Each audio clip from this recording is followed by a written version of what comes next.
Welcome, sleepy soul. I'm your storyteller tonight, here to help you drift into deep, peaceful sleep. Before we begin, don't forget to like the video and subscribe for more bedtime stories. Let me know in the comments where you're watching from and what time it is. And if there's a story you'd like to hear next, I'd love to know that too. I never thought I'd be the type of person to end up in a story like this. But I guess that's how most stories like mine start, with someone who swears they'd never fall for something so obviously wrong. My name's Lena Whitmore, and I'm 30 now. I live in a small town outside of Columbus, Ohio, the kind of place where everyone seems to know everyone's past, and gossip travels faster than the mail. I work as an assistant manager at a small accounting firm, and my life, for the most part, is pretty routine. I go to work, pick my daughter up from school, cook dinner, watch Netflix, sleep, repeat. But this story isn't about my normal life. It's about a person who decided to step into it and twist it until I didn't even feel safe walking outside anymore. I dated a guy named Eric back in high school. He was my first real boyfriend. My first love, honestly. We were 17, dramatic, and stupidly attached at the hip. He was tall, kind of quiet, with this goofy smile that always made me laugh even when I was pissed at him. We used to sit in his old Chevy at the edge of Miller's Lake, talking about the future, college, marriage, the house we'd buy one day. He gave me a silver promise ring once. Cheap thing, probably from the mall, but I wore it every single day like it meant the world. But like most teenage love stories, it didn't last. We started fighting. Over dumb things at first, then bigger ones. I ended up cheating during one of our breaks, thinking it didn't count because we weren't technically together. It was the worst decision I ever made.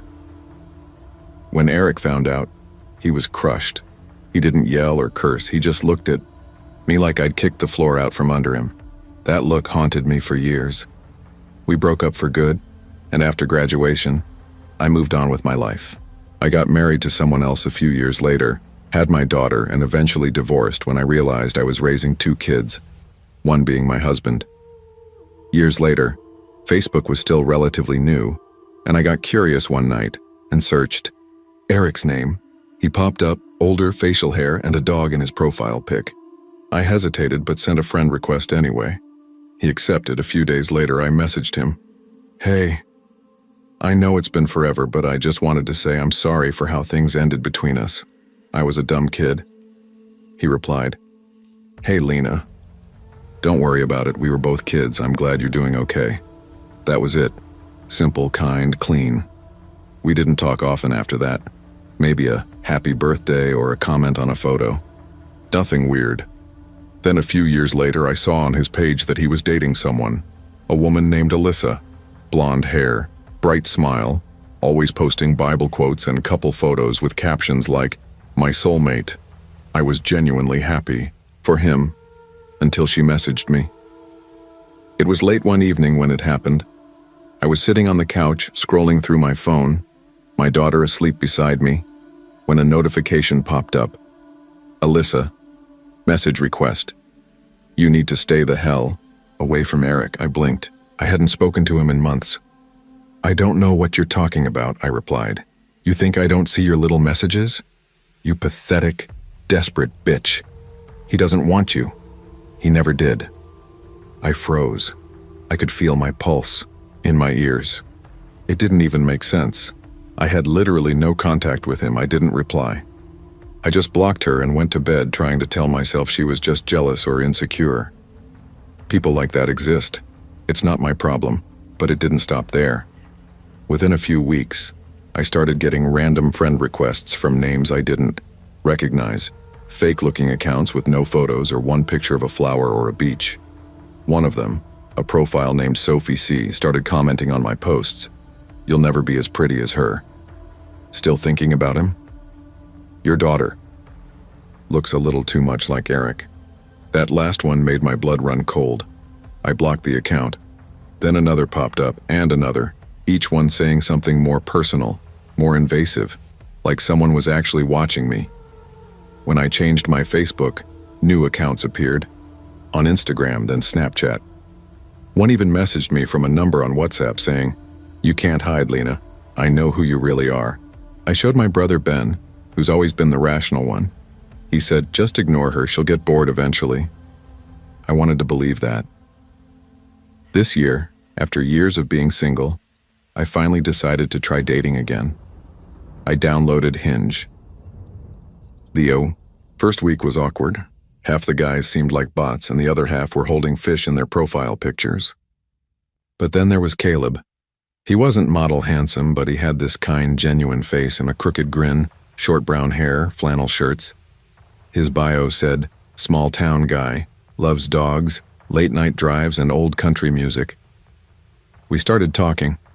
He said he worked in logistics, that he had an older truck he was restoring, and that his last relationship ended badly because his ex cheated. We had that in common. He didn't have social media. Said he deleted everything years ago. 2. Toxic, he told me. I actually respected that. We talked every day. Morning texts, phone calls at night. He said he had an Android, so FaceTime wasn't an option. I didn't think much of it. He sent voice messages sometimes, and it definitely sounded like a man. After a few weeks, he asked me out. How about we meet up next Saturday? There's this outdoor cafe downtown. They've got the best coffee. I agreed. I even told my best friend Rachel about it. I'm finally going on a real date, I said, laughing. If he ends up being a serial killer, at least I'll die caffeinated. The day came. It was one of those chilly March mornings.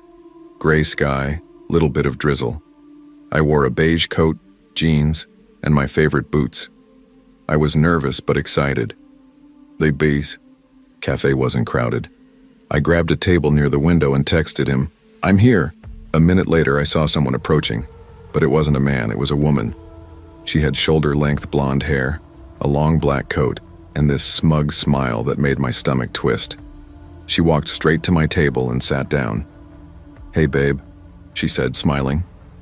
I stared at her. I'm sorry. Do I know you? Oh, you know me, she said softly. I'm Alyssa. My throat went dry. She leaned back in her chair, crossing her legs casually. You really thought Caleb was real, didn't you? I couldn't even speak. You should have seen your messages, she said, grinning wider. God, you're so easy to fool. All that, I can't wait to meet you crap. Do you know how pathetic you sound? I finally managed to whisper. Why are you doing this? Her eyes narrowed. Because you don't get to play with people's hearts and walk away like nothing happened. Then it clicked. Eric. This is about Eric? I asked. Oh, it's always been about Eric, she snapped. He told me everything. How you cheated, how you ruined him. I wanted to see what he ever saw in you. Guess what? I still don't get it. My chest felt like it was caving in. I tried to get up, but she leaned forward, voice dropping low. You know what's funny? She said. Your daughter, she looks so much like him. Same eyes. You sure she isn't his? I froze. What? Did you just say? I've seen her, she whispered. Cute kid. Shame if someone got the wrong idea and told people her real daddy's been kept a secret. I stood up so fast my chair scraped the floor. Stay the hell away from me and my kid, I said, my voice shaking. She smiled, almost pitying. You can't stop me. I'll always know where you are. I grabbed my purse and walked out. My hands were trembling so bad I could barely get my keys in the ignition. I just sat in my car, shaking, breathing like I'd run a mile. I drove straight to my daughter's school and told the front office there might be someone trying to impersonate a family member. They added a note to her file and made me verify every emergency contact. Then I called the police. They were sympathetic, but without concrete proof, no messages directly linking Alyssa's accounts to her. There wasn't much they could. 2. Unless she makes a physical threat or shows up at your home, the officer said. We can't open a case. That was 2 months ago. Since then, nothing. No calls, no fake profiles, no weird texts. It's been quiet. Too quiet. My brother says maybe she got bored. But sometimes when I take the trash out at night, I swear I see headlights sitting. Just down the street, engine running, not moving. I changed all my locks, bought a Ring camera, and warned my friends not to accept random friend requests. I even showed them her picture. Told them to call the cops if they ever saw her near my house. But the worst part isn't the fear.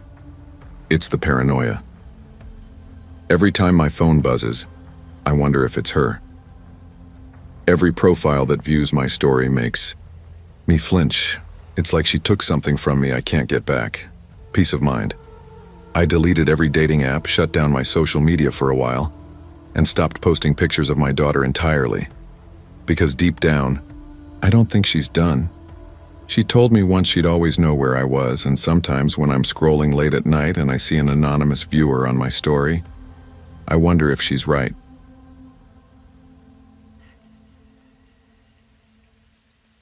I never thought a dating app would put me in a situation where I'd question whether I'd make it home alive.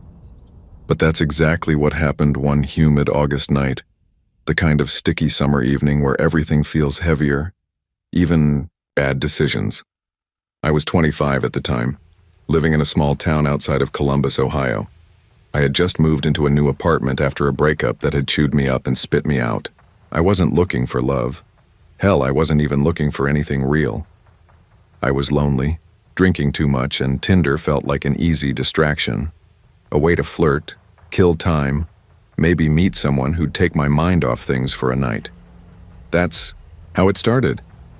It was a Friday around 9 p.m., and I was 3 beers deep scrolling through profiles on my couch. I wasn't really paying attention, just swiping right whenever someone caught my eye. Then I saw her, Bree, 24.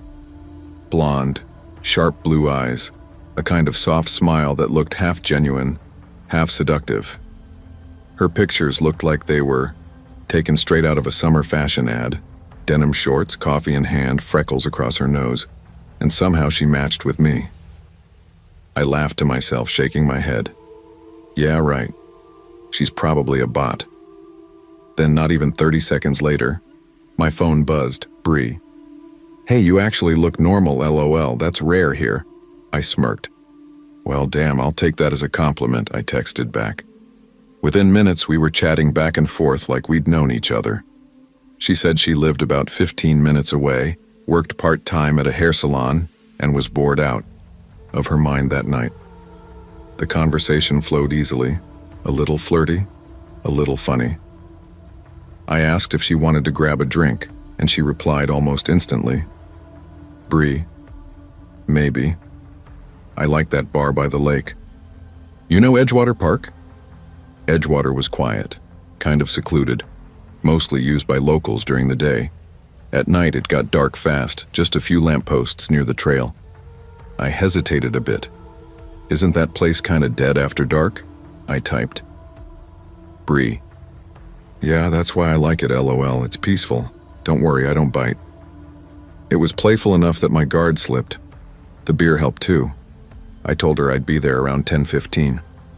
She said she'd bring some drinks and we could just hang by the water. By the time I showered, threw on a hoodie and grabbed my keys, it was a little after 10.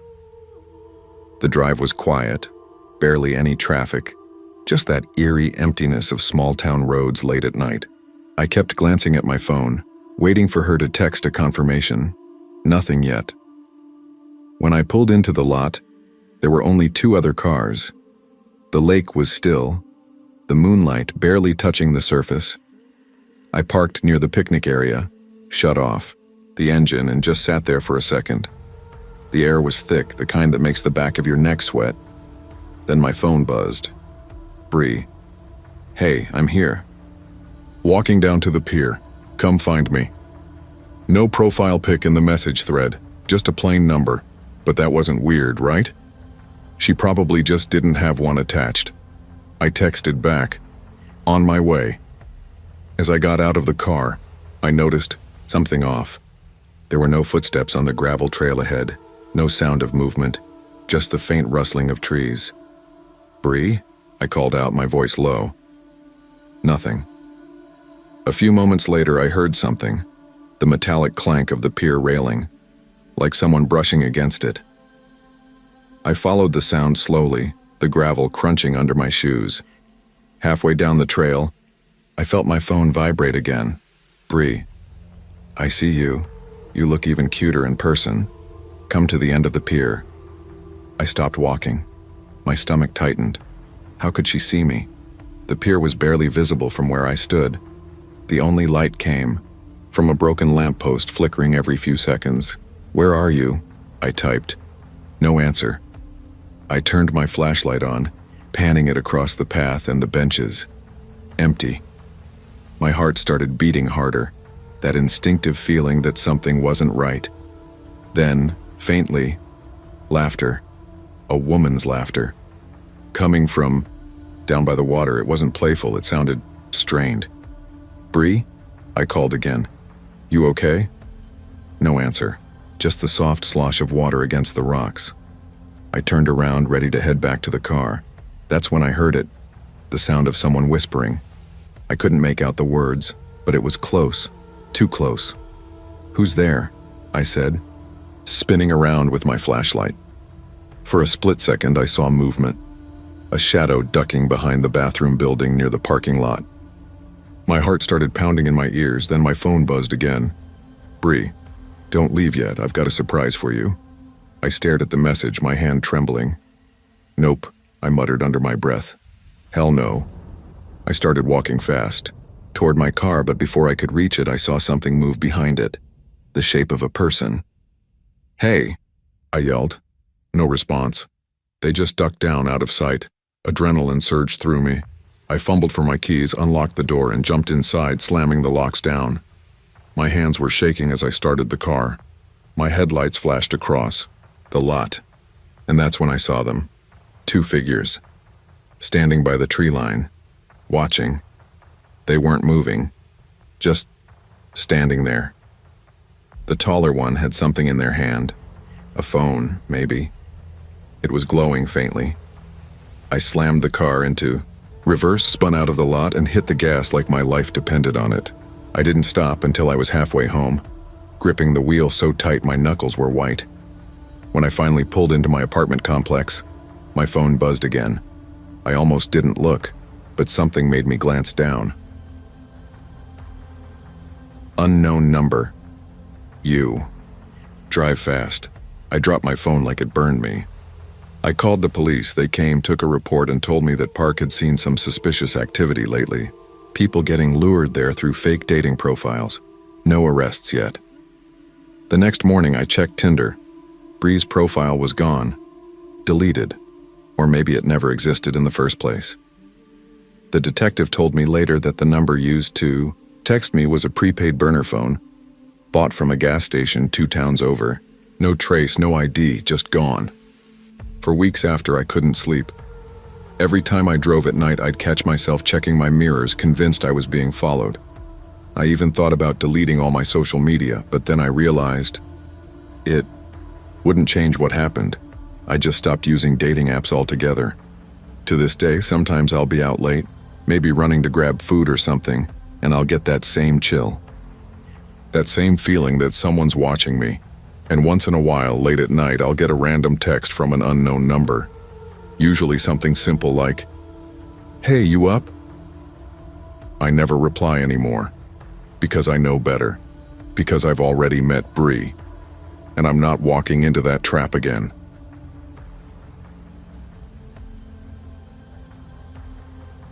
I still remember the winter night I downloaded Tinder for the first time. It was late December 2016. I had just come home from my first semester at college in upstate New York. Finals were over. My friends were scattered across the country, and the nights felt endless. My mom worked double shifts at the hospital. My little sister was staying at a friend's for the week, and I was just bored. So one evening, lying on the couch in my hoodie, watching The Office reruns on Netflix, I thought, hell, why not see what this Tinder thing is all about? Everyone on campus had been talking about it like it was some secret dating lottery. I downloaded it, logged in with Facebook, and started setting up my profile. I scrolled through my old photo albums, picking out a few pictures that didn't make me look completely clueless. A picture from a lake trip, one of me and my buddy at a hockey game, one at a party where I actually looked halfway confident. I typed a lazy bio. 6'1", love road trips, iced coffee, and dogs that don't bite. Currently surviving college. I stared at it for a minute, shrugged, and hit save. Then came the swiping. At first it felt weirdly addicting, like a slot, machine of faces. I'd swipe right just to see who matched, half expecting nothing to happen. After 15 minutes, my thumb hurt and my confidence tanked. Not a single match. I was about to delete the app when I got a buzz. Congratulations, you've got a new match. Her name was Kayla. She looked stunning. Brown hair, soft freckles, dimples, and a warm smile that didn't look overly posed. Her profile said she was 20, studying marketing at a college about an hour away. Her bio was short, trying to survive winter break, movie nights, everything. I took a breath and typed, "Hey, how's winter break treating you?" A few seconds later, "Hey, you, it's boring as hell." "You?" That fast reply made my stomach do that stupid flip thing. Same, just me and Netflix. Thinking about ordering Chinese food I'll regret later. Ha ha ha ha ha, relatable. You're cute, BTW. That caught me off guard. Thanks. You're not too bad yourself. She sent another message almost immediately. "You want to hang out tonight? I'm literally doing nothing." I laughed out loud. That easy? Tinder's supposed to be harder than this. Ha ha, maybe. What are you up to right now? Just watching Elf. You can come over if you want. Promise I don't bite. The message came with a winky face. I hesitated. I didn't really know this girl, but she seemed normal enough. 4 photos, natural captions, quick but friendly responses. "You sure?" "Yeah. I live near Fairview Park. I'll text you the address." She sent it right away. It was about 8 miles from my place, an older residential area I vaguely knew. I stared at the address for a minute, then thought, why not? I changed my hoodie, grabbed my keys, and texted her. "Heading out now. Want me to bring snacks?" "Nah, just bring yourself. Front door's loud, so come around back." That line gave me a tiny pause. Still, I told myself not to overthink it. Maybe her parents were sleeping or something. I told my mom over text that I was meeting an old friend from high school. She didn't question it. When I pulled up to the address, the street was unusually quiet. Snow was piled up on both sides, and the nearest streetlight flickered like it was about to die. The house itself was small, kind of cute, with yellow paint, peeling at the corners. But one thing stuck out. 2 cars in the driveway. Weird, I thought. She didn't mention anyone else being home. I parked on the curb and texted, "Hey, I'm here." She replied seconds later, "Cool. Come around back." The house had no fence, so I walked along the side, crunching through thin ice on the sidewalk. There was a single window halfway along the side, its blinds half open. As I passed it, I caught movement. Someone was definitely peeking out. Then the blinds snapped shut. My stomach tightened. I texted again. "Was that you at the window?" LOL. No reply. I took another few steps toward the back where a dim porch light buzzed weakly above, a sliding glass door. The curtains inside were drawn, but I could see faint light from a TV screen flickering. I texted again. "I'm at the back door. You there?" This time, she replied almost immediately. "Come in." I stared at that message for a long second. Something in me said don't.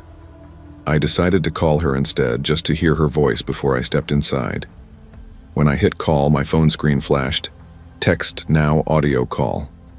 My heart sank. Text now wasn't a normal phone number. It was a free. App people used to hide their real numbers. I froze, and then I heard it, the faint buzz of a ringtone. From right behind the glass door. Not from somewhere in the house, from right there, like someone was standing inches from the door. I squinted, and that's when I saw it, the glow of a phone screen pressed against the glass.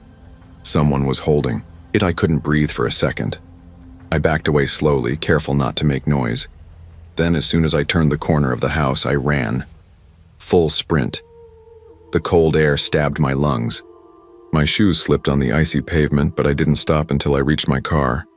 I jumped in, slammed the locks, and floored it out of that neighborhood. By the time I got back home, my hands were shaking. My phone buzzed nonstop, 15 unread. Messages, I opened them. "Where'd you go? You left already? Come back, it's fine. Don't be scared, lol. We just wanted to meet you." Then came 3 messages that made my blood run cold. "I'm not actually Kayla, but I'm sure you figured that out. No laws were broken. I know what you look like now.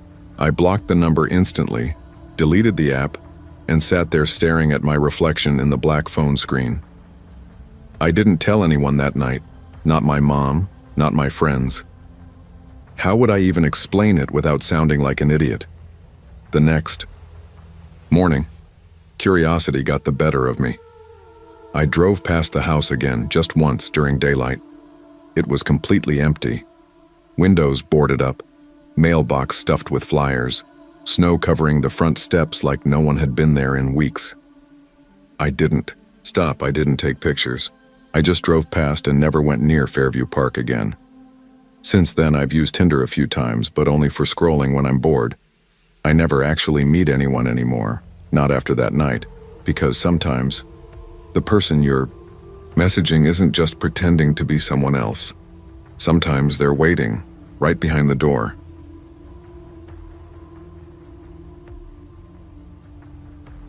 I remember it like it was yesterday.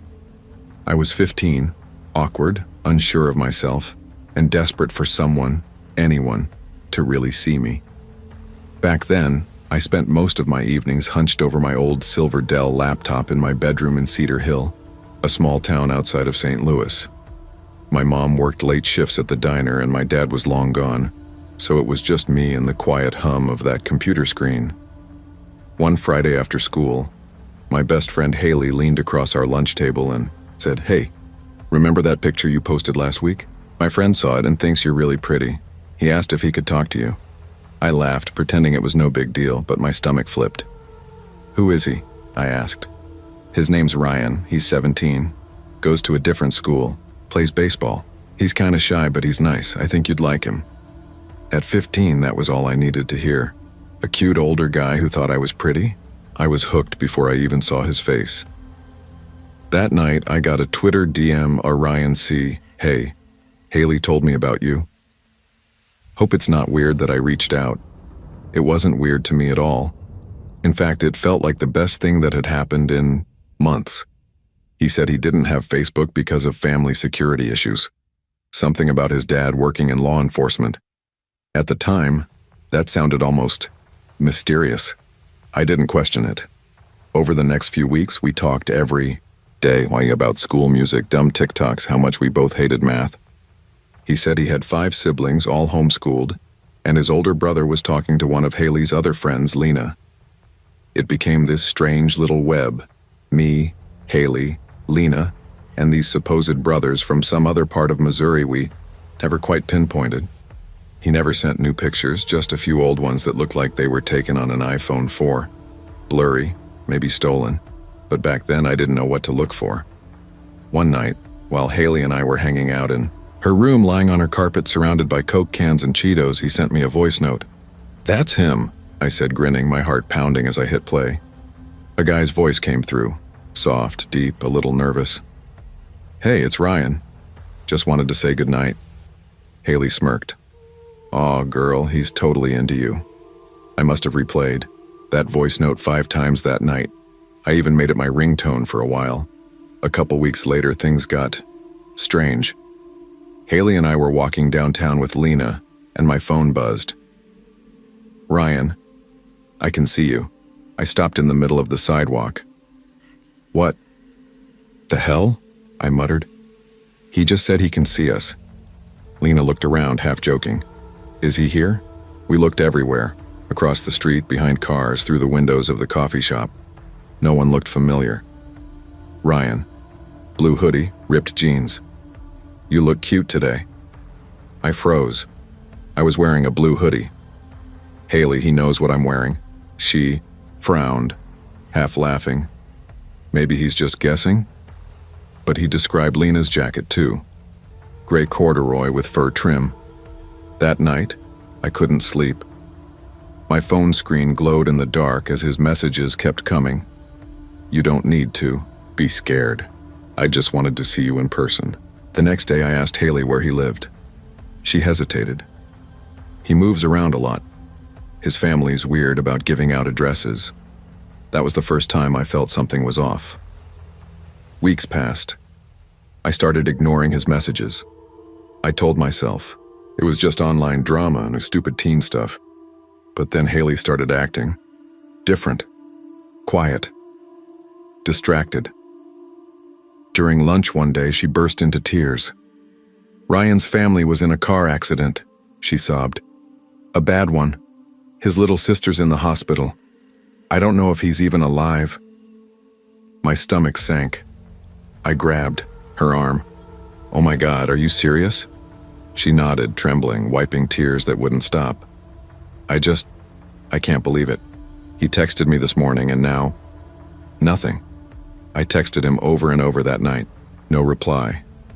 3 days later, I was sitting in class when my phone buzzed. A message from him. Ryan, hey, I'm okay. My brother didn't make it though.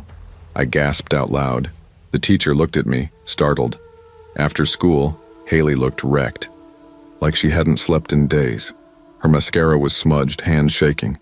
She said she was taking time off to deal with everything. But the timing was weird. Every time she stepped out of the room to text, I'd get a message from Ryan minutes later. One night I noticed something impossible. Ryan, I miss you. Seconds later, I got a text from Haley. You're the only person who gets me sometimes. The messages were identical. The realization hit me like a car. Haley. Haley was Ryan. I sat there on my bed staring at my phone, shaking. I scrolled back through everything. The messages, the voice notes, the pictures, the stories about his family. I looked up one of the voice clips on YouTube and found it, word for word. From some random guy's vlog in 2011, I felt sick. The next morning at school, I couldn't even look at her. My friends and I compared notes. Lena's boyfriend, one of Ryan's brothers, had said the exact same things to her that Ryan had said to me. Same typos, same way of texting, same stories about their parents working in security. It was all Haley. We didn't confront her. I wish we had, but at 15 we didn't know how. We just drifted. She stopped coming around after that. A few months later, her family moved away. Years passed. I grew up, got a real boyfriend, graduated, went to college. But sometimes late at night when my phone buzzes unexpectedly, I still get this cold flash of dread. That same pit in my stomach I felt when that message first came through. I can see you. Because I'll never know why she did it. Was it jealousy, loneliness, or something darker? A need to control, to be someone else for a while? Haley wasn't just pretending to be a boy. She built a whole world, a family, a tragedy. And she fooled all of us. Even now, almost a decade later, I still see her face sometimes. When I pass someone with long brown hair or that same nervous laugh. And I wonder if she ever thinks about what she did, or if somewhere out there, she's still pretending to be someone new.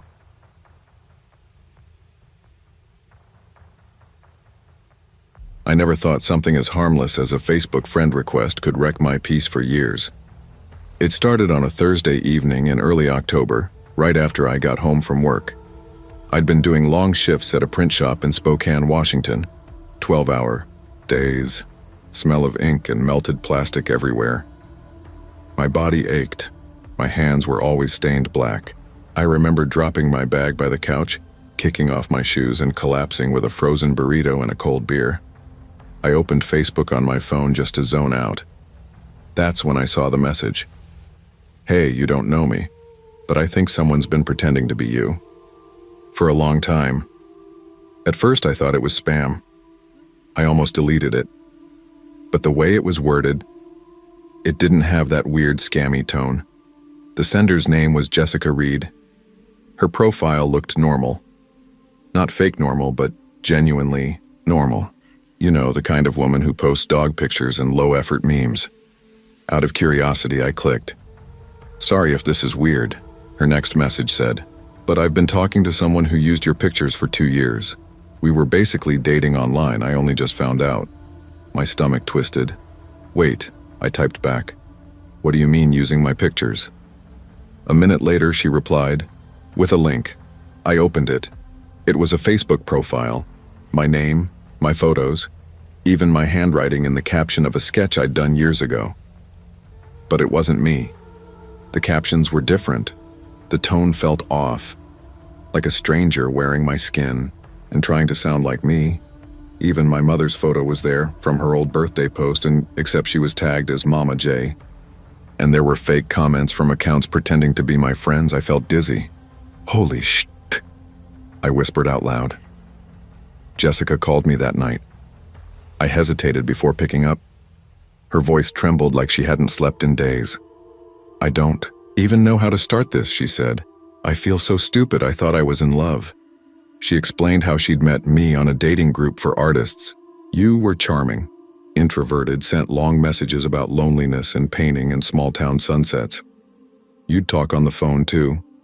That last part got me. You talked on the phone with her? I asked. Yeah, Jessica said, her breath shaking. That's why I never suspected, but your voice was higher, more feminine. She told me she was transitioning, said her name used to be Miles, but now she went by Lynn. I believed her. I didn't know what to say. The fake me, Lynn, had built a full life. She'd grown up in Spokane, worked as a freelance artist, even talked about the same print shop where I actually worked. She'd pulled bits and pieces of my real life from years of posts and weaved them into her own. Jessica started listing details. She knew your sister's name, your cat's name. She even knew your dad left when you were little. I froze. I never posted about my dad. That was something only people who'd actually known me growing up would know. Wait, I said quietly. You said she called herself Lynn? Yeah. Why? There was only one Lynn I'd ever known. Lynn Porter. We'd gone to high school together.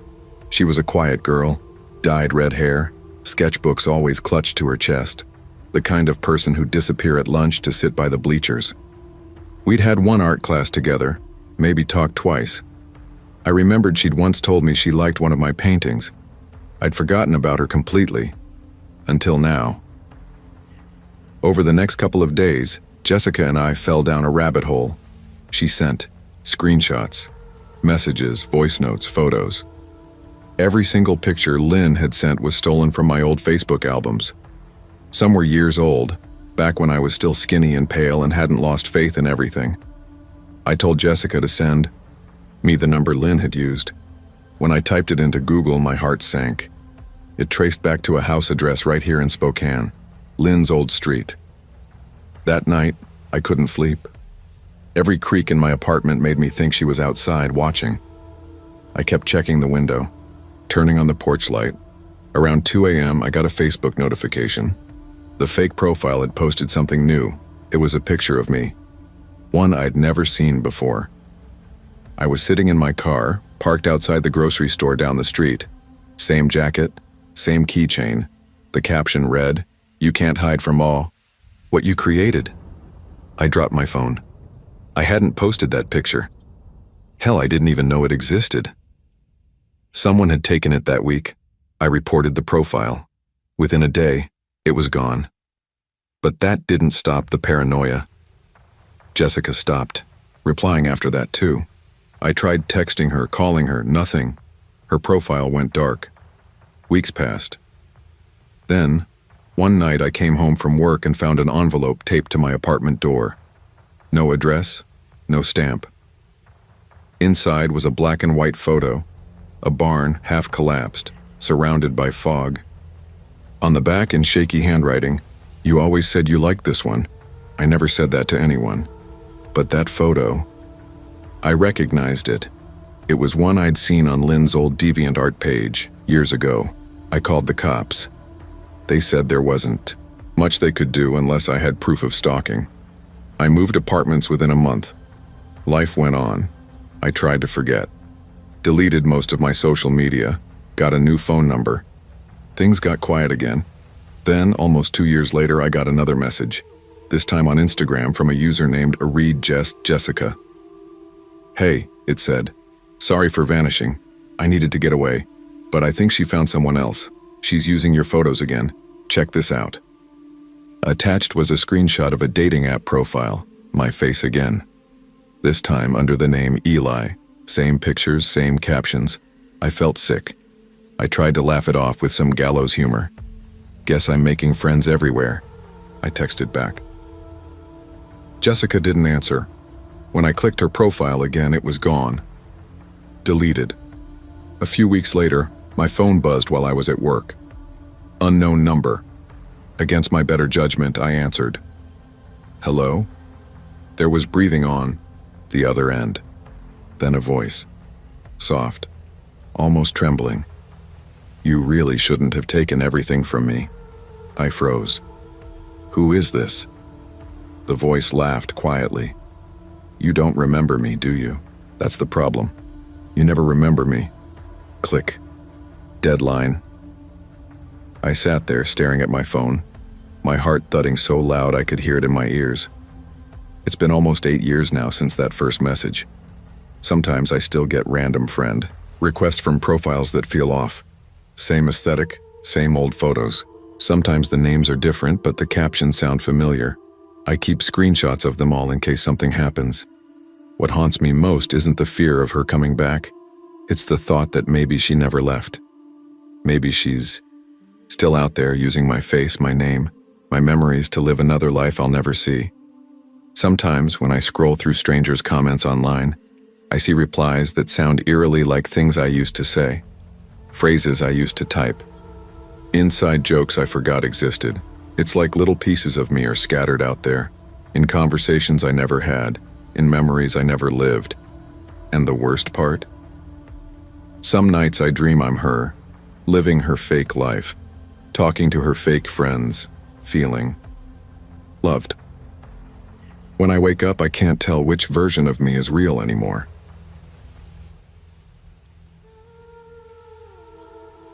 I never thought I'd get played like that, not me. I was the quiet girl senior year, the one who sat in the back of English, always doodling in my notebook, counting down the days until I could leave my boring Michigan town behind. My boyfriend, of 2 years, Tyler, had just dumped me for some sophomore who wore baby pink lip gloss and posted Bible verses on her MySpace. So yeah, I was broken, bitter, and desperate for someone who got me. That's when I met Alex. It started on AM. Remember, those late-night pings, that little ding sound that made your heart skip? Yeah, that was my addiction. His screen name was Bleeding Stereo 88, and his first message was Bleeding Stereo 88. You've got great taste in music. You like brand new, huh? I blinked at the screen. My profile picture was literally me in a Taking Back Sunday hoodie. Me. Yeah, they're my favorite. You too? Bleeding Stereo 88. Obviously, no one else in this town even knows them. And just like that, it started. Every night. Every damn night. He said he was 19, lived about an hour away in Ohio, worked part-time at a record shop, and played guitar in a local punk band. He was everything I wanted. Dark hair, a lip ring, that perfect eyeliner smudge that made him look like he'd just survived an emotional breakdown. I'd stay up until 3 a.m. chatting with him, whispering into the screen like he could actually hear me. When he typed, it felt like he was inside my head. Alex, you're not like other girls. Me. What does that even mean? Alex, I mean it. You feel real, not fake. Everyone else is plastic. He'd say things like that. The kind of stuff that makes you forget to breathe. But yeah, there were red flags. Sometimes the pictures he sent looked off. One looked like a kid from a band flyer, another like a grainy bathroom mirror shot, another where his hair color seemed different. But the eyeliner was consistent. The vibe matched, and honestly, I didn't care. I wanted to believe. We never talked on the phone. He'd say, "My mic's broken," or "I hate how my voice sounds," or "My roommates are sleeping." Always an excuse. I didn't push too hard. I was scared to lose him. By the time summer came, we were together. Officially. He called me his forever. He'd write these long messages, like poetry, about how our souls connected before we were even born. Cringe now, but at 17, that sounded like destiny. When I got my acceptance letter to a small college in Illinois, Alex freaked out. Alex, you're leaving me? Me. It's not like that, it's just school.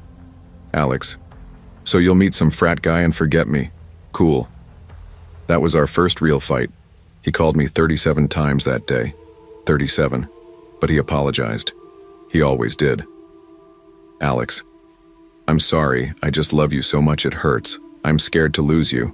And I ate that up. Every word. When I moved into my dorm, things felt different. My roommate Jordan was a nightmare, one of those rule-obsessed, no shoes past this line girls. She even made a printed list of dorm boundaries. She'd glare if I so much as coughed past midnight. So when winter semester came, and the housing office offered me a transfer, I jumped. New room, new roommate, fresh start. My new roommate's name was Tessa. She was from Massachusetts, new transfer, bubbly in a weird, overexcited way. She showed up with her mom, arms full of matching decor, and hugged me like we were long lost. Sisters, we're gonna be best friends, I can feel it, she said. I laughed it off, but she meant it, every word. The first week she followed me everywhere, dining hall, library, even to Target. I figured she was just nervous, trying to fit in. She'd ask a ton of questions. So, what kind of guys do you like? Do you still talk to anyone from back home? You ever meet anyone online? That last one made my stomach twist. Yeah, I used to, I said. Didn't really end well. Oh? She tilted her head. What happened? He wasn't who I thought. She smiled like she already knew. The next weekend, my friends and I were hanging in the quad when Tessa came up out of nowhere. She tossed her dorm keys at me and snapped, "Have fun with your fake-ass friends." Then she stormed off. We just stared at each other like, what the hell was that? That night, I didn't go back to the dorm. I crashed in my friend Jamie's room. When I went back the next morning, Tessa was sitting on her bed, humming to herself, like nothing happened. "Hey," she said, like she hadn't lost her mind 12 hours ago. "You okay?" I asked. "Totally. Why?" I wanted to run, but something in me stayed. Maybe curiosity, maybe fear. That week she acted normal again, like creepily normal. She'd help with my laundry, bring me coffee, ask about my classes. I thought maybe it was stress. Until that next Friday, we went out together, a campus party near the soccer house. Music blasting, bodies moving, college kids everywhere. I started dancing with this guy. Tall, blonde, soccer uniform still half on. Tessa was across the room watching, her face unreadable. When things started heating up with the soccer guy, I told her, "Hey, I'm gonna head back with him, you cool?" She gave me this weird, tight smile. "Yeah, have fun." That was the last normal thing she ever said to me. When I got back to our dorm around 2 a.m., the door was cracked open. My stomach dropped. Inside, the room looked like a tornado hit it. Clothes shredded, posters ripped down, my laptop on the floor, screen cracked. Tessa sat on my bed, breathing heavy, her forearm bleeding. "Tessa!" I yelled. "What the hell happened?" She looked up at me, eyes glassy, wild. "You lied to me," she whispered. "What are you talking about?" "You said you loved me." I froze. "What?" "You said you loved me. You just forgot who I was." I ran. I grabbed my phone and bolted down the hall, banging on the RA's door. Security showed up. They had to restrain her. She kept screaming my name over and over as they led her away. The next morning, the RA called me into the office. 2 older people were there, Tessa's parents. Her mom was crying. Her dad looked like he hadn't slept in weeks. They told me everything. Tessa wasn't new to the school. She'd been in therapy for a while. She'd created fake profiles for years, mostly to test connections. She'd been Alex. She used my pictures, my posts. She knew my passwords because I gave them to her, to him. She'd applied to my college, requested me specifically as her roommate, using my email, then deleted the evidence. Her parents apologized, said they'd withdraw her and that I could keep everything she'd brought, furniture, bedding, even the damn Keurig. I didn't say much. I just sat there cold all over, realizing I'd been talking to her, to Alex, the whole time. Every "I love you," every "you're different," Every late-night confession, it was all her. Weeks later, campus quieted down. People whispered, of course, the girl with the catfish roommate. The psycho story.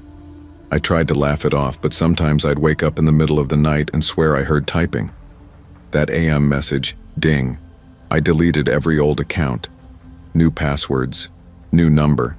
But even now, years later, if someone messages me out of nowhere and says, "You're not like other girls," I feel my stomach drop. Because I've heard that line before, and it never ends well. I was 14 when everything happened. Too young to drive, too old to not want more than the small town I was trapped in. I lived in Ridgeville, a quiet Midwestern suburb where everyone seemed to care more about their lawns and Friday night football than anything else. The kind of town where being different wasn't just unusual, it was suspicious. I didn't fit in. I wore thrift store band tees, black nail polish I had to hide from my mom, and headphones blasting The Cure while everyone else blasted country radio. My mom called it a phase. My dad wasn't around to call it anything. He'd left when I was 6. By that time, I had already realized I liked boys. I didn't tell many people, just my best friend Hannah, who said she kinda already knew. When I told my mom one night over dinner, she froze like she'd seen a ghost. She didn't yell, she just stared at her plate and muttered, "You're confused, Levi. You're just confused." So yeah, the internet felt like my only place to breathe. Back then we still had that awful screeching dial-up modem sound that felt like freedom to me. I'd sit in our computer room at night listening to that static hum and logging into a chat site called TeenLink. It was supposed to be a hangout for kids with shared interests. Mostly, it was just bored people pretending to be older than they were. That's where I met Ryan.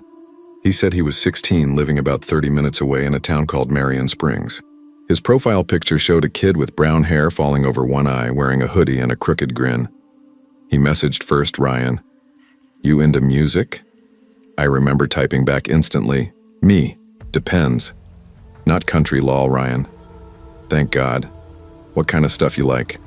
We talked about bands, movies, weird art. I mentioned I was obsessed with Twin Peaks, and he sent a line from the show. "The owls are not what they seem." I smiled so hard I almost felt stupid.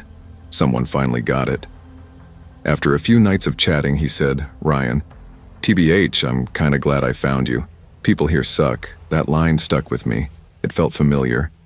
We were both outcasts, both alone. We chatted every night. Hours would go by like minutes. He said his parents had kicked him out for being gay and he was staying with his older brother, Trent, who didn't really care what he did as long as he stayed out of trouble. It sounded believable. I wanted it to be believable. A few weeks later, he asked if I wanted to hang out. I knew my mom would never say yes to that, so I lied. I told her Ryan was a friend of Hannah's cousin who went to a different school and that he was giving me a ride to the music store. He showed up that Friday night in an old blue Chevy pickup, the kind that looked like it had seen better days. The headlights flickered as he parked across the street. I remember standing on the porch, heart pounding so hard I could feel it in my throat. He waved from the truck. "Hey, Levi." His voice matched the one I'd imagined. Young, friendly, a little nervous. He wasn't bad looking either. Freckles. Hair that looked more dark blonde than brown in person. We went to this tiny diner off Main Street, grabbed burgers, talked about everything and nothing. Then we hit a guitar shop where he let me try out a used bass that I couldn't afford. Afterward, we saw a movie, some forgettable slasher flick. But it felt like magic just being there with someone who didn't look at me weird. When he dropped me off, it was late, close to midnight. "Want to hang out again tomorrow?" he asked. "Yeah," I said. "Totally." "Cool." He smiled. "Maybe I'll crash here if it gets late. I can sleep on the floor or whatever." I hesitated, then nodded. "Sure. I've got a pull-out bed." He grinned, that crooked grin from his picture, and I remember thinking how lucky I was that someone like him wanted to be around me. The next night, Ryan came over again. We stayed up watching Fight Club on my little DVD player until both of us passed out. Around 2 a.m., pounding on the front door woke me up. My heart jumped. I heard my mom's voice, sharp and confused. Then a man's voice, deep, commanding. I peeked out and saw Officer Gilmore, a friend of my dad's from when he was still around. He looked dead serious. My mom turned toward me. "Levi," she said quietly. "What's going on?" Gilmore's eyes flicked toward my room. "Son, we got a call about someone using this address to talk to a wanted suspect online." I froze. "What?" He nodded. "A man pretending to be a teenager. We've had reports he's been targeting minors in the area. You been chatting with anyone new?" I could feel my throat closing. "Just my friend Ryan. He's in my room right now." Gilmore looked toward the hallway, his hand resting on his holster. "Mind if I see him?" Before I could say anything, Ryan walked out, rubbing his eyes, looking half asleep. Gilmore's face changed immediately. He squinted, tilted his head, and muttered something under his breath like, "Son of a..." "Step outside, please," he said to Ryan. Ryan didn't argue. He followed him out, pulling on his jacket. My mom's voice was shaking. "Levi, what have you done?" I couldn't even speak. A few minutes later, Gilmore came back inside alone. He said, "He's got no ID, says he's 17, but I'll check it out." After that, everything went quiet. The next morning, Ryan came back. He said it was all a misunderstanding, that Gilmore thought he was someone else because of a mix-up in some local case. I wanted to believe him. I really did. We hung out again that day. We drove around, blasting music, laughing, trying to pretend nothing weird had happened. Then, as we turned onto a country road, an SUV suddenly whipped around from the opposite lane and started following us fast. Ryan?" I said. He didn't answer. The SUV honked, flashed its lights. Then it sped up and nearly clipped the back of the truck. "What the hell is this?" I yelled. Ryan muttered, "Shit, shit, shit," under his breath and slammed on the gas. The SUV followed. We were doing 70 down a road with a 45 limit, tires kicking up dust. "Who was that?" "Just someone I used to know," he said, gripping the wheel tight. The chase lasted maybe 5 minutes before Ryan finally pulled over near a closed gas station. He jumped out and motioned for me to get out too. The SUV screeched to a stop behind us. A tall man stepped out, maybe mid-30s, veins bulging from his neck, eyes wide and glassy like he hadn't slept in days. He walked right up to me, raised his fist and stopped just inches from my face. "You," he growled. "Stay the hell away from him." Ryan shouted, "Caleb, stop!" Caleb, so that was his name. The man glared at me. "You think he's 16? He's 21. He's my boyfriend. And if you come near us again, I'll make sure you regret." And I was shaking so bad I could barely breathe. Then he shoved Ryan toward the SUV, got in and sped off. That night I locked myself in my room and cried until my chest hurt. I couldn't even explain to my mom what had happened. I just said Ryan wasn't who I thought he was. A few days later, the police came back. 2 men in suits this time. FBI agents. They told me Ryan's real name was Aaron Blake. He was wanted for multiple counts of child exploitation in 3 states. He'd been using fake photos online for years. The man I'd seen, Caleb, wasn't just his boyfriend. He was a co-conspirator. I felt sick. They asked if I'd testify. I said yes. I didn't want to, but I knew I had to. Months passed. Aaron took a plea deal, 1 year in county jail. 1 damn year. They said the other victims refused to come forward. Too ashamed, too scared. I tried to move on. Started hanging with new friends, got my license, focused on school. But that night, those headlights in my face never left me. Then, one night about a year later, I got a message. An unknown screen name on a random chat app. Ghostwriter 23. Miss me? I froze. Then another. Ghostwriter 23. Nice car. Blue Civic, right? My blood ran cold. I looked outside my window. Nothing. Ghostwriter 23. You look cute when you check your blinds. I slammed the laptop shut. For weeks, messages came from different accounts, each one worse than the last. They knew what I wore to school, what time I got home, where I worked weekends. Ghostwriter 23, you think you got away with it? You didn't. I saved the messages, printed them out, and brought them to Principal Larson and the local police. They opened a report but said it was probably just someone messing around. After that, I started keeping a bat by my bed. I barely slept. Then one night, around 2 a.m., my phone buzzed. Unknown number? Check your driveway. Froze. Pulled my curtain aside. Headlights. Just sitting there idling. I called 911 so fast I could barely get the words out. By the time a patrol car arrived, the headlights were gone, like they'd melted into the night. The officer said they'd keep a lookout, but nothing else ever came of it. The messages stopped a week later. I don't know what happened to Aaron or Caleb. Maybe one of them ended up back in prison, maybe worse. Sometimes I think I see that old blue pickup parked on some random street, and my stomach drops. I've never been able to trust people online again. Even now, years later, every time my phone buzzes with a message from an unknown number, I feel that same cold weight in my chest. I deleted every chat app I ever used. I don't even post on social media anymore. But sometimes, late at night, when the neighborhood's quiet and the hum of my computer fills the room, I swear I can still hear that old dial-up tone in my head. And for a second, I remember what it felt like to think someone finally understood me. Then I remember the headlights, the voice, the threats, and I shut the screen off, for good.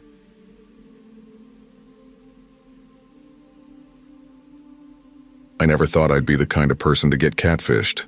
But looking back now, I think I just wanted someone to talk to.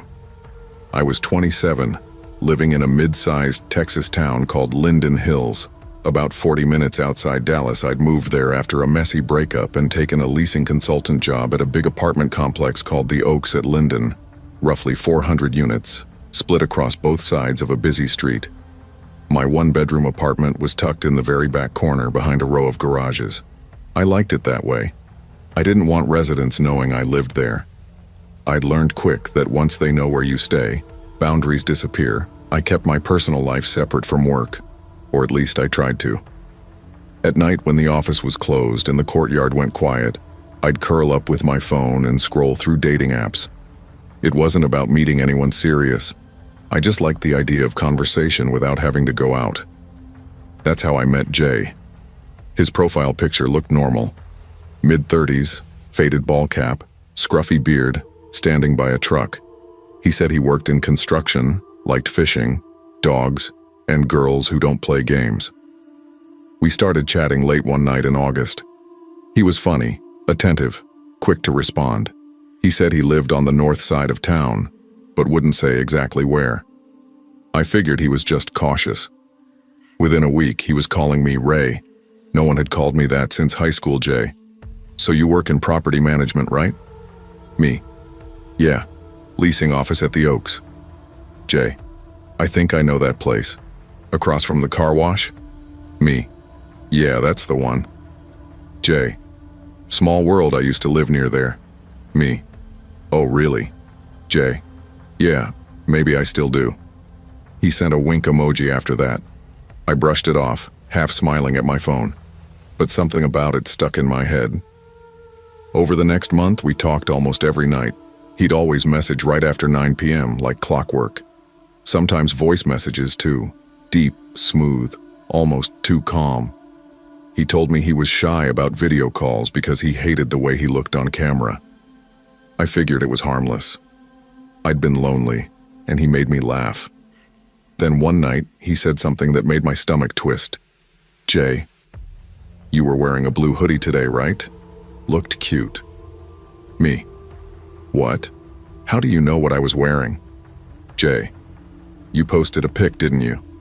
Me. No. Jay. Oh, must have seen someone else then. My bad. He played it off like a joke, but I hadn't posted anything in weeks. A few days later, I stayed late at the office, catching up on lease renewals. It was dark when I locked up. As I crossed the street toward my side of the complex, I heard someone call out, Ray, The voice was deep, familiar in a way that made my chest tighten. I froze, turning toward the bus stop at the corner. A man stood under the streetlight, wearing a hoodie and basketball shorts. I couldn't make out his face at first, but as he stepped closer, I recognized him. Not from real life, but from Jay's profile picture. I felt every hair on my neck stand up. Me. Jay? Him, smiling faintly. Told you I lived close. He walked right up to me, way too close. I could smell sweat and something sour like cheap beer. His eyes were red-rimmed and unfocused. Me. You didn't say you actually lived here. Jay. Didn't I? Must have slipped my mind. You look even better in person. He said it like we were already dating. My brain scrambled for something polite to say, anything that wouldn't set him off. Me. It's late. I really need to get home. Jay. Yeah. Just wanted to see you. Me. Okay. Well, you saw me. I started walking. He followed for a few steps before stopping. Jay. You ain't gotta act shy, Ray. I know you. That last part sent a chill right through me. I went home and locked every door. That night I deleted the app, but the messages didn't stop. He started texting from unknown numbers. Sometimes long paragraphs about how fate brought us together. Other times, short, angry bursts. Unknown. Why you pretending you don't know me? Unknown. You're embarrassed? You think you better than me? I blocked every number he used, but new ones appeared every few days. By October, things got worse. He'd come into the leasing office pretending to be a resident looking for maintenance requests. My coworker, Lena, would handle him while I hid in the back office pretending to print something one afternoon. She whispered, "He's asking for you by name." I peeked through the blinds. Same hoodie, same smirk. He was telling her he needed to borrow his mail key. When Lena went to look for it, he craned his neck, scanning the back office like he expected me to appear. I started shaking. The next week, our main office went under renovation, so we had to work out of the business center. One tiny room with no back exit. I prayed he wouldn't come by. He did. He walked in, grinning like we were old friends. I hit record on my phone under the desk. Jay. Hey, Ray. You miss me? Me. I'm working, Jay. Jay. You never call no more. Thought we had something. Me. We don't. Please don't come here again. Jay. Damn, that's cold. You got your grandma's name on your shoulder, right? I blinked. What? He pointed at my tattoo, barely visible under my shirt sleeve. Jay. Yeah, I notice things. I draw, you know. I could draw you. Me. I'm good. Jay. Nah, you'll love it, you'll see. He left a few minutes later. I sat frozen until my hands stopped shaking enough to stop the recording. 2 days later, he came back with a drawing. Lined notebook paper, pen sketch, rushed shaky lines. It was supposed to be me, but it didn't look human. My proportions were off, my eyes blacked out, my mouth twisted into a half smile. He'd drawn me wearing a short, tight dress. And under the lines of the dress, faint circles, nipples. I gagged. Lena whispered later that one of the maintenance guys told her he'd originally drawn it naked, but decided to put clothes on before giving it to me. I taped it on my fridge to remind myself not to forget that I wasn't safe. For a few weeks, he disappeared. I thought maybe he'd moved out. Then one night in December, I went to the small fitness center near my building, around 10 p.m., when it was usually empty. The treadmill faced a glass window overlooking the pool. Halfway through my run, I felt that prickling sensation, the one that makes you know someone's watching. I turned. He was there.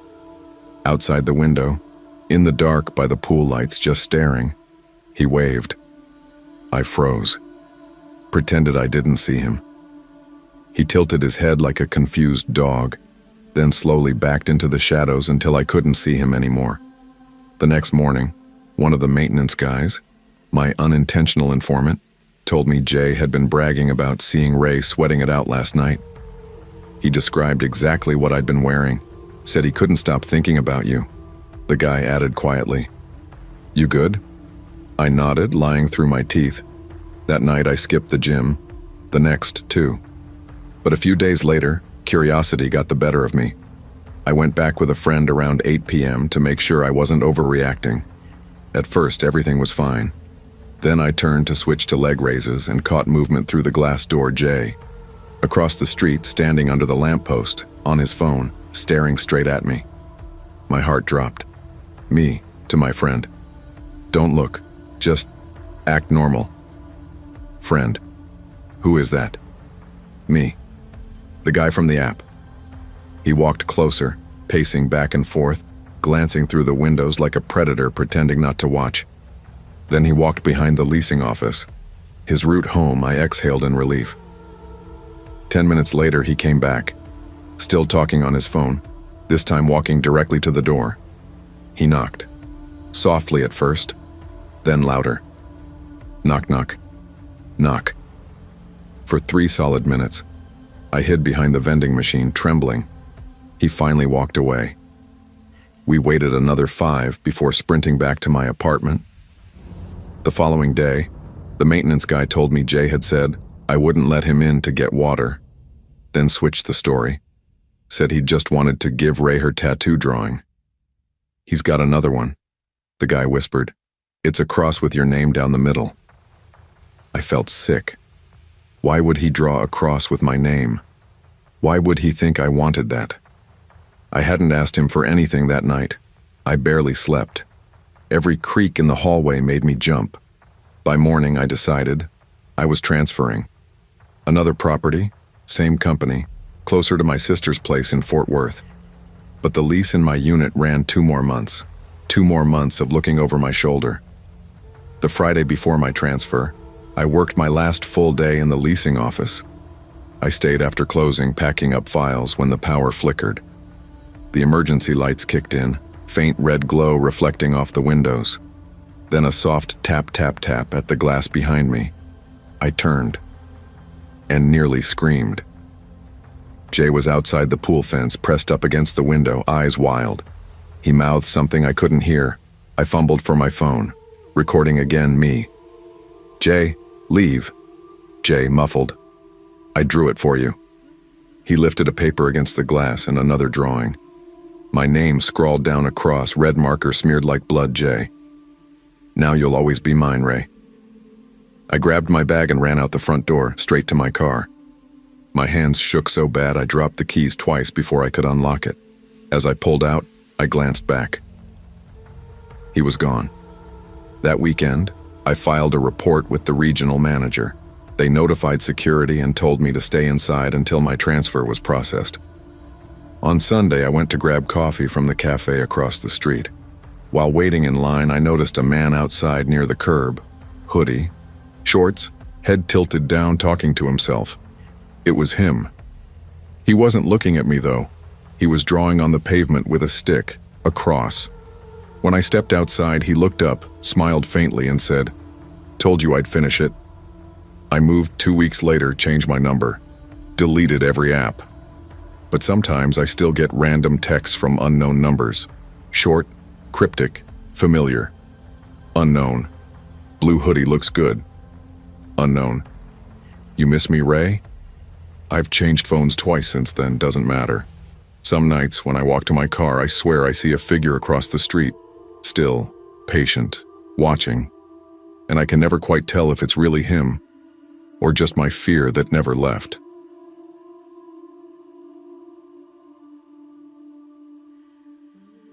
I never thought something as harmless as a Facebook story group could twist my life into something straight out of a nightmare. Back then, I used to work as a leasing assistant at an apartment complex in Texas. It wasn't glamorous, but it paid the bills, and honestly, I liked the quiet. I lived on site, across the street, in the far back of the property where barely anyone noticed me. That was intentional. I didn't want residents to know I lived there. I liked keeping work and life separate. After hours, the office phone was off, my lights were dim, and my social life existed mostly online. That's how it started. I joined this private Facebook group called Late Night Laughs and Stories. It was mostly funny posts, personal rants, and random life stories. People commented with dummy accounts so they could vent or flirt without anyone recognizing them. I had one too. A fake profile under the name Amber Reese. No profile picture, just a random sunset. I'd jump into comment threads, joke around, maybe DM people for fun. Then I met Liam. He went by Luffy in the group, which I later realized was some anime reference. He said he was 21, studying computer tech at a college not far from me. We clicked instantly. The kind of click that makes you smile at your phone like an idiot. He wasn't pushy, just funny. We joked about Texas weather, bad customer service, and music. It felt like chatting with someone I already knew. After a few weeks, we started messaging late into the night, talking about life, family, random things. He said his mom passed away when he was little, and he lived with his uncle now. That tugged at me a little. I'd lost my dad when I was 19, so I knew what that hole felt like. He always said things like, "You're easy to talk to, Amber. I don't open up like this with people." It was flattering, harmless, I thought. Eventually, he said we lived near each other, same town. He even named the strip mall near my property. "We should grab lunch sometime," he said. And for some reason, I said yes. I told him I'd have a rehearsal that day for a play I was helping with at the community center, but I could meet him afterward, around 4. He said he'd wait for me at a burger stand near the college entrance. He sounded genuinely excited. He even sent a picture of himself the night before. Shaggy brown hair, dimpled grin, looked maybe 21 like he claimed I sent one too. Nothing risque, just me smiling at a cafe. That night, I couldn't sleep. It felt like meeting someone I'd known for months. But the next day, it all went wrong. The sun was brutal that afternoon. I remember walking toward the burger stand, my heart thumping like I was about to go on a first date. The place was crowded. College kids, delivery guys, traffic roaring down the street. I spotted a red car parked nearby, heavily tinted, the kind you see everywhere. Nothing fancy. Then my phone buzzed. Liam. "Hey, I'm parked out front. Red car. Come on in." I froze. Something about it felt wrong. He said he'd wait by the burger stand, not in a car. I typed back quickly. "I'm standing right by the stand. Why don't you get out so I can see you first?" 3 dots appeared, then nothing. A few seconds later, the car door opened. A man stepped out. He wasn't 21. He wasn't even close.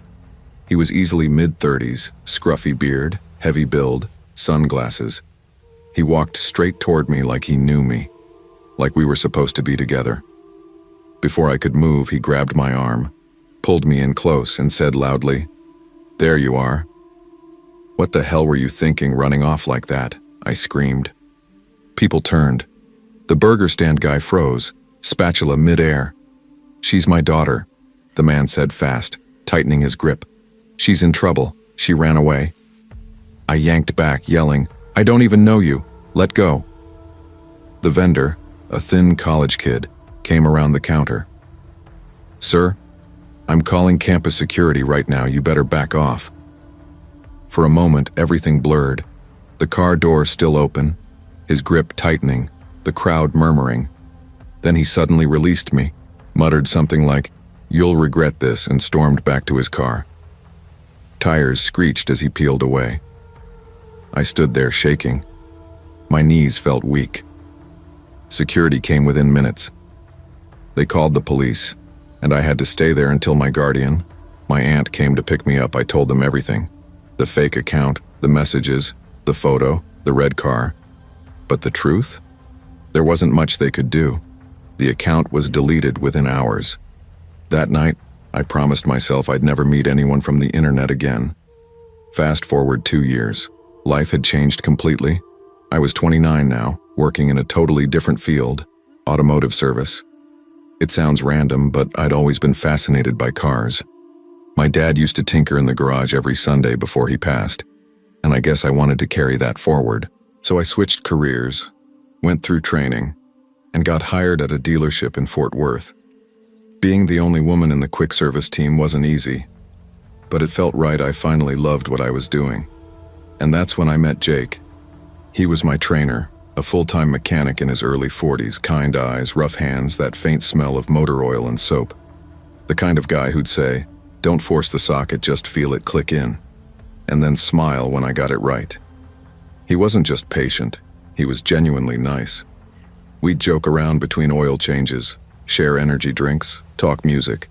It started innocent, until one day after a long shift he asked, "You ever tried geocaching? It's like treasure hunting for adults." That was our first date. We spent the day following coordinates around the park, laughing whenever we got lost. By the time the sun set, I realized how easy he was to love. Everyone at work teased us, good-naturedly. Our quick service team was like a family, always pranking each other, helping out when things got crazy. My best friend Jess worked there too, and we even got another buddy hired. I felt like I finally had a tribe again. But I didn't pass my probationary period. I was still too slow. Management said they had to let me go. Jake was furious but supportive. He had his own garage at his dad's property, and we started taking side jobs together after hours. Fixing trucks, brakes, oil leaks, whatever people needed. We did good work. A few months later, we moved into an apartment together. It felt perfect, domestic in a way I'd never had before. Jake didn't have social media, said it was a waste of time. But we were together all the time anyway. I dropped him off for work, brought him lunch, picked him up afterward. We were solid. Until one afternoon, when everything cracked. It started with a Facebook message request. The name was Kelsey Bright. I didn't know her. Her profile picture was some blonde girl with sunglasses. Nothing remarkable. Her message read, "I can't believe what I'm seeing. Jake is my man, and he's in your profile photo with you." I stared at it, heart pounding. My hands felt ice cold. I opened her profile. Barely any posts, joined last year. Only a handful of friends. I texted Jake immediately. "Hey, do you know a girl named Kelsey Bright?" He called me seconds later, his voice confused. "No, who's that?" "Some chick saying she's been with you for 7 months." "What? That's insane. Let me see." I sent screenshots. He sounded pissed but mostly baffled. "Babe, I don't even have social media. You know that. Someone's screwing with you." Still, I couldn't shake it. The messages kept coming. He told me he's living with his cousin right now. We meet at his dad's shop. You probably don't even know about it. He drives that old black Chevy, right? Every single thing she said was true. His dad's shop wasn't something he talked about much. Hardly anyone knew where it was. When I asked for proof, photos, screenshots, anything, she'd dodge. He asked me not to post him. We keep things private. "I'm not trying to hurt you. I just thought you should know." Part of me wanted to believe Jake, but part of me couldn't ignore the details she knew. A week later, things escalated. I had just dropped Jake off for his shift. A few minutes later, I got a message. "Damn, Jake looks sexy in that gray hoodie today." I froze. She described the exact color of what he was wearing. That's when it hit me. Someone was watching us. I drove straight back to the shop, heart hammering. Jake came out when I called. Confused and concerned, I showed him the message. "What the hell?" he muttered, looking around the parking lot. "Who the hell is this chick?" We tried tracing her through mutual friends, but nothing came up. That night, I barely slept. Every car that passed outside our window made me twitch. A few days later, it got worse. I usually parked on the quiet side of the dealership when picking Jake up, away from the main lot. That day, while waiting, I saw a work truck roll past slowly. The driver glanced my way, then kept going. It was Kyle, a former co-worker I barely knew. We'd spoken maybe twice within a minute of him passing. My phone buzzed again. "You're waiting for him on the side of the building, right?" My stomach dropped. I realized who was behind the fake account.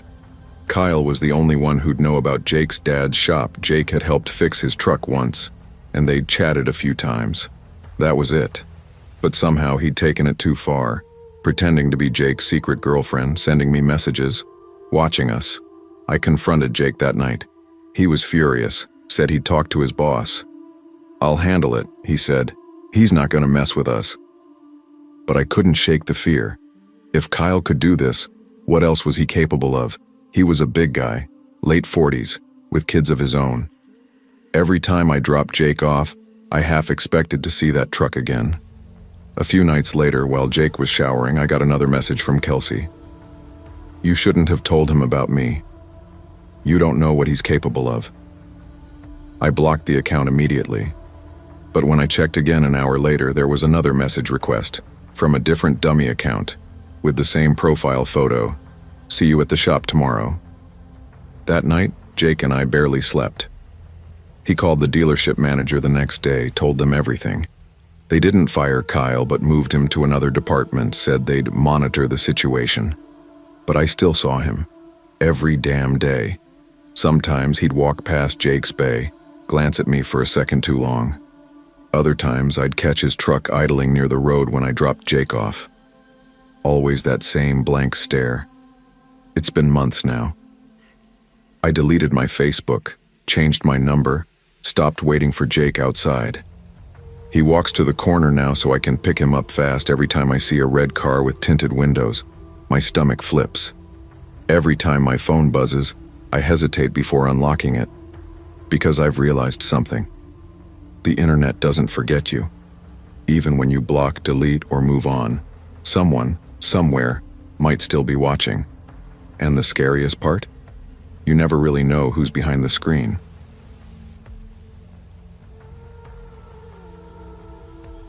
I remember the exact creak of the porch swing the night everything that felt steady in my life started to tilt. That sound, slow, wooden, tired, had been the soundtrack to 100 summers, the same swing I used to sit on when I pretended to be okay. I was 19, flat broke, and wearing someone else's t-shirt because the washer machine at my mom's place had mysteriously eaten the last decent one I owned. Back then, my life could be summed up with 2 sentences. I wanted out, and I was willing to believe anything that promised escape. My name's Riley Harper. I grew up in a hollow in West Virginia, a place where the hills breathe and your neighbors know your business before you do. People here say y'all like it's punctuation and swear by 2 things: church potlucks and knowing how to change a tire at midnight. Being gay in our little valley wasn't a secret so much as it was an epidemic of misunderstanding, a whisper that rose into sharp looks in the aisles of the grocery and long explanatory lectures at the dinner table.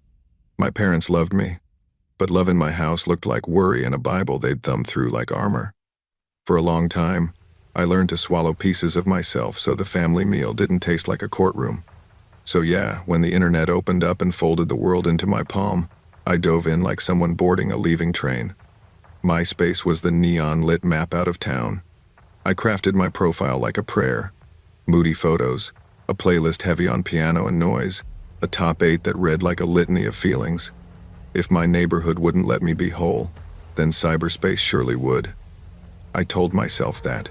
I told my quiet heart that often enough that I believed it. It started with a picture and a username, Luca Knives. He had an edge to him in every shot: black jacket, city skyline, eyes that looked like they had already heard too many confessions. He said he lived in Baltimore. He said he liked rain on rooftops and old vinyl. He said, in one message that felt like a rope thrown across a ravine, "Where you at, kid? You look like you could use someone who gets the dark." We talked for hours the first night. We traded music and confessions, the kind you only tell to screens because screens don't judge. He said he played guitar in a band that crashed from one bar to the next, that he was 23 and had a jaw full of problems and an apartment that smelled faintly of incense and fried onions. I told him I was Riley from a small town and that I actually played the French horn once. Not to impress, but because it felt honest and stupid and somehow vulnerable.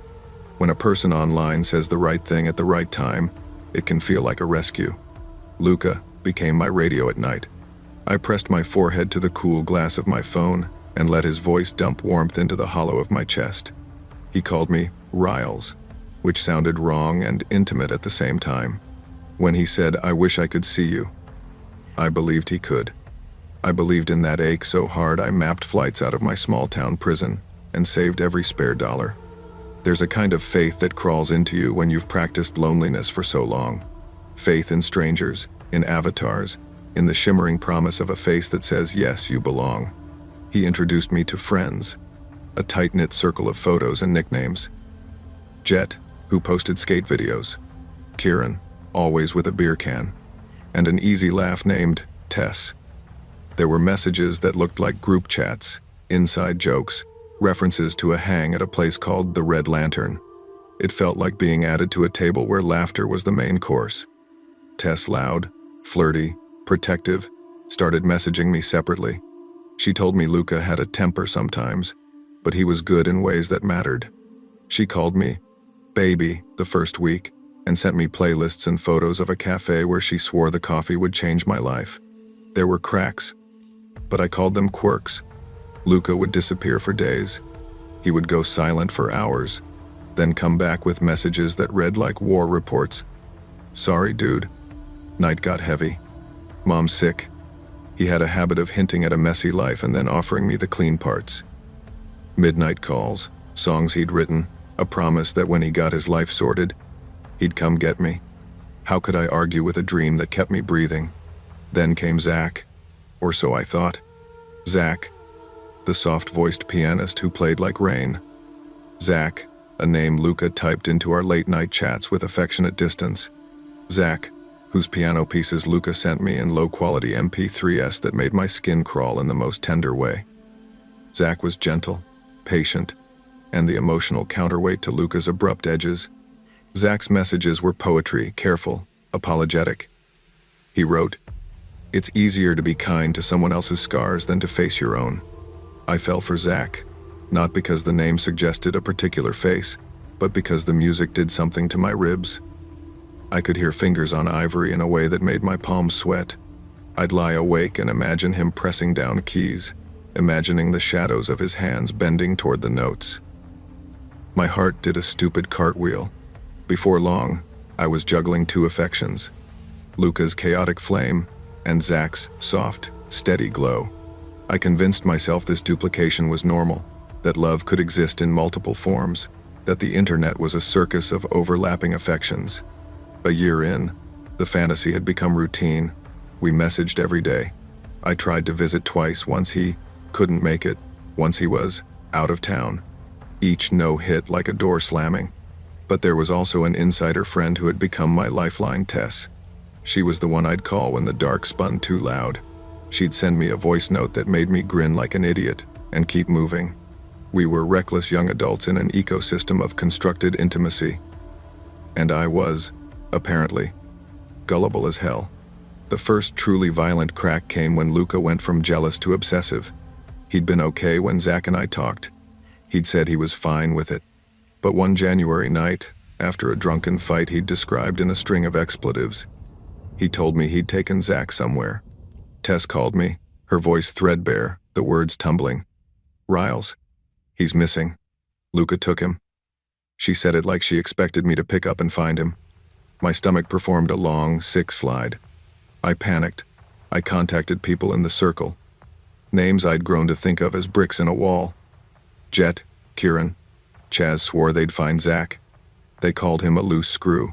Said Luca had a temper when liquor hit. I felt like I could not breathe. When Chaz said they'd gotten Zach back, that he'd been shaken up but not broken, I wept so hard I felt like someone was carving grief out of my chest. The pattern became ritual. Luca would lose himself in jealous spirals, imaginary betrayals, violent hypotheticals, and then be contrite, pleading, the kind of apology that curled its way into forgiveness. He'd paint himself as a storm that received shelter in my patience. After the third or fourth time, my head should have been clearing.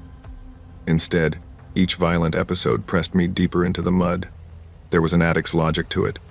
The near misses, the apologies, the relief, the repeat. Over the months, Tess became closer than the others. She told me about her life, a sister who'd left for New York, a mom who worked 2 jobs and told me she believed in me. She sent me pictures, short-haired, cigarette between 2 fingers, a laugh that crumpled the corners of her eyes. She made me feel like I was anchored to something real. I flew up to Maryland once to meet her. She was as alive in person as her photos suggested. It felt like visiting a sun-drenched island. Then came the first time I realized things didn't line up. Zach died, or so Tess told me, on February 14th. She called me sobbing, said his lungs had filled and that he'd gone in the night. I remember a vacuum swallowing the world. I remember the juvenile ways my body tried to cope, drinking until I didn't remember my name, driving like someone trying to rub against immortality. I crashed a car, got arrested, and woke up to a hollow that tasted like burnt sugar. People in our town murmured about that Riley kid who'd been on the news. I almost blamed Zach for making my life a headline. Then, around street, Patrick's Day, Tess called with something wild. Zach's alive. She said he'd had to disappear because it was safer that way. That Jacob, a name I'd not heard before, had been a threat. My head spun past the world's edge. In the space of a single week, I had performed a private exorcism, throwing grief from my chest and then scooping it back up and petting its scars like an idiot. Only later did I find the pattern, the sites, the accounts, the endless web of profiles that, stacked one over the other, spelled out something monstrous. Tess had been at the center of it. Her photos were everywhere, repurposed, cropped, repackaged under male and female names alike. Jet had Tess's smile in a beard-filtered face. Luca had Tess's eyes in dramatic black and white shots. Zach's piano recordings? They were hers. She played piano. She had the voice that Luca had used in phone calls. The hands that could press ivories with that same tenderness that once made my chest ache. I remember the moment clarity crashed into me like cold water. I sat in my mom's kitchen, the hum of the fridge undercutting my heartbeat, and scrolled through page after page of accounts that all traced back to one email. It didn't compute. I called Tess. She laughed. The laugh was thin, animal, and then, mercilessly, she admitted it. It started as a joke, she told me, voice bright and small. You were fun to play with. You were dumb, Riley. It got weird. She said she'd only intended to mess with some bully the way kids get even. But then she'd become something else, a puppeteer delirious with her own craft. She said she'd made men menacing and gentle and layered them like clothing, each persona designed to rack up attention, to be the kind of puzzle someone would want to solve. She said she hadn't meant to hurt me. She said she loved me in the only way she'd ever learned how. By creating me a tapestry of someone's life and convincing me to climb inside. There's a psychosis in being played by someone you trusted. Imagine your life as a puppet show and finding out the string was around your own neck. I wanted to scream. I wanted to smash the phone against the tile. But what festered behind the rage was something colder. Betrayal tangled with humiliation, and a depth of violation I hadn't believed possible. This person, Tess, had invented kidnappings, staged threats, pulled in dangerous people like Sean, who'd once driven to my house with a gun because Tess thought it would be hilarious or experimental or both. She'd orchestrated a hit, essentially, hired a man to come to my home and threaten my family. And she had been the only person to pay someone to do that. She admitted the money had vanished from my account that one Christmas. She laughed about Sean, in her voice, and spat the name like a cigarette. She told me she'd made songs, recorded them herself, had a friend read lines from a male voice when she wanted to sound like a man. She made the gang that protected Zach. She made the leader, Chaz. She made a mythology out of a loner's grief and fed it to me slow. The elaborate tower of lies collapsed into a pile of paper cutouts and the glitter she'd stuck on them. I didn't press charges at first. How do you prosecute someone for being an absolute sociopath with an imagination?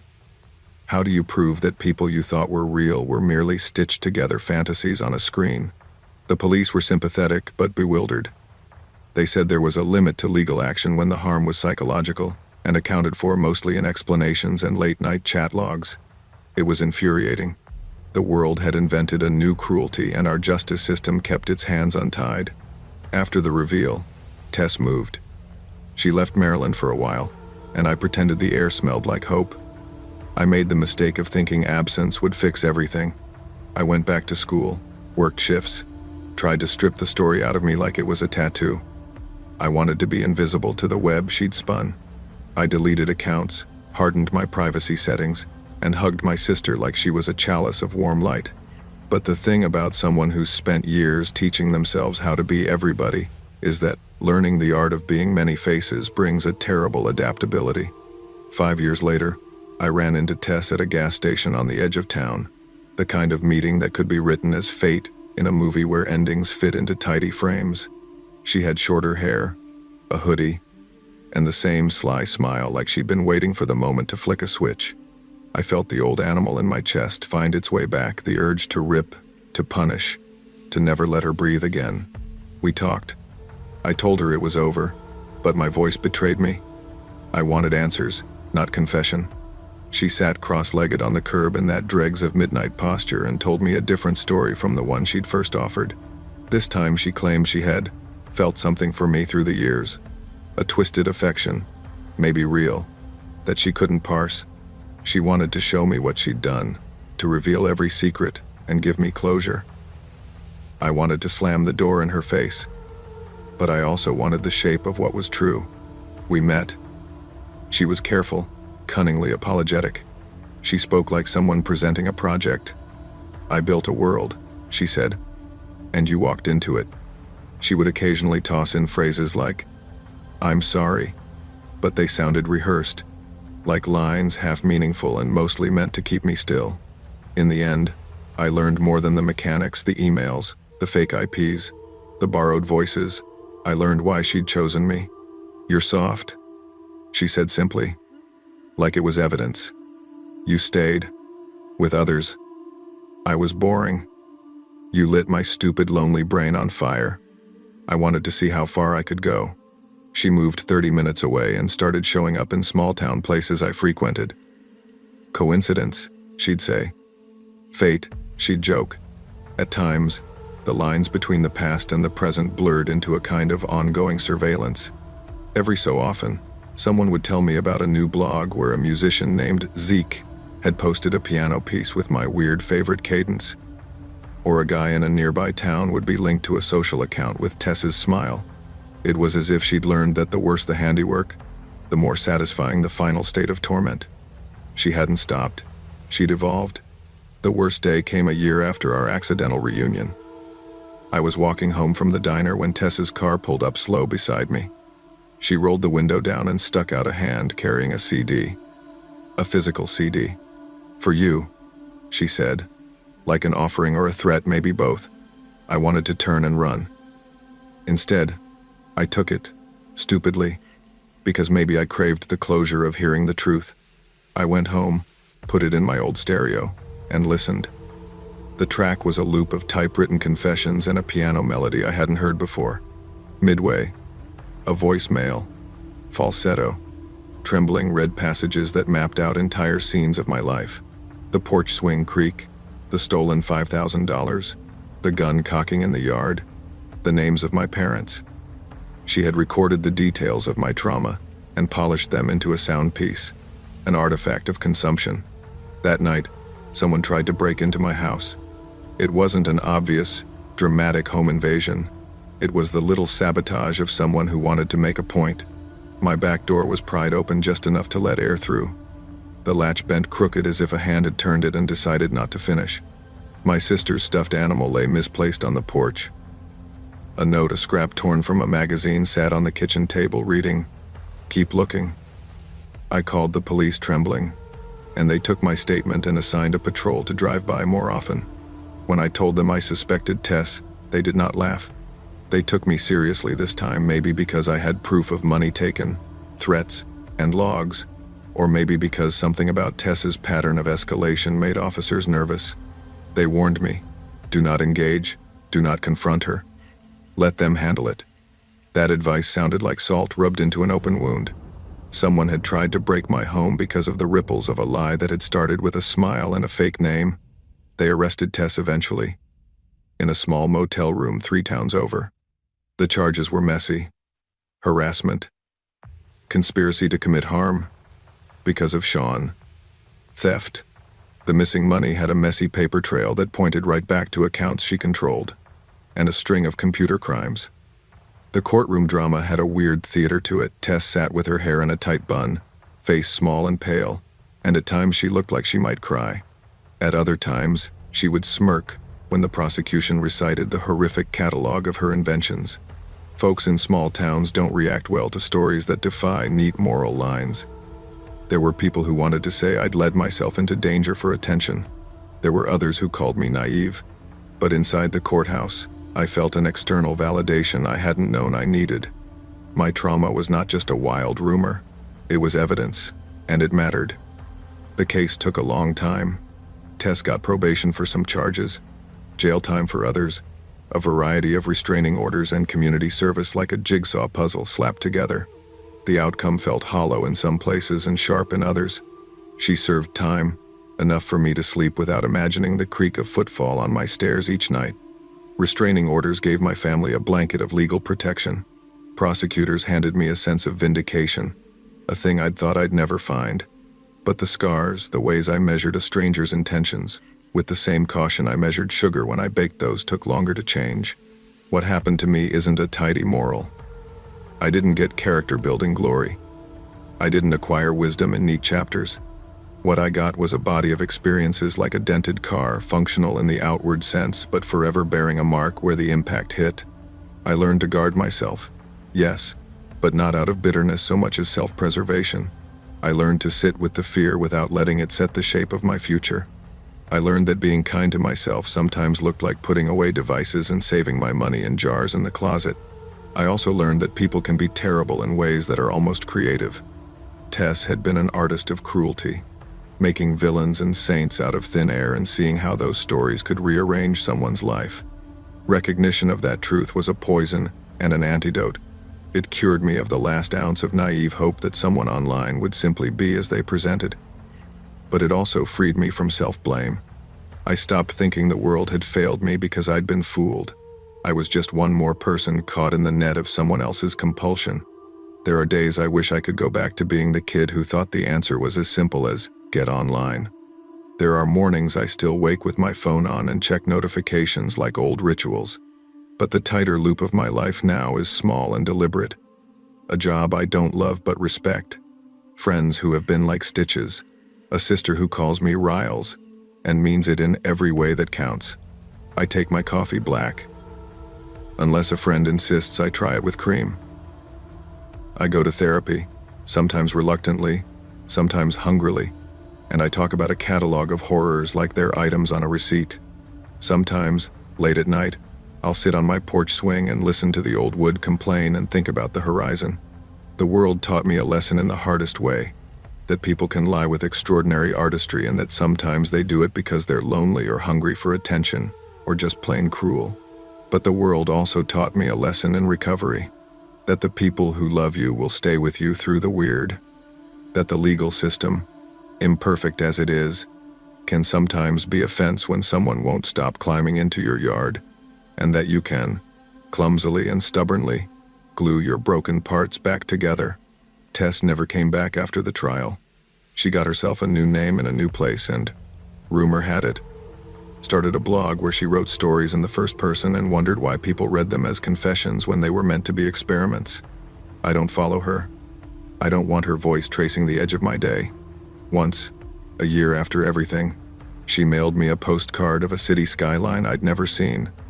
And on the back she wrote, "Hope you're good." I threw it in the drawer with small, quiet triumph. I am careful now. I keep my life mostly offline, and when I go online, it's with ironclad filters and freeze panes of skepticism.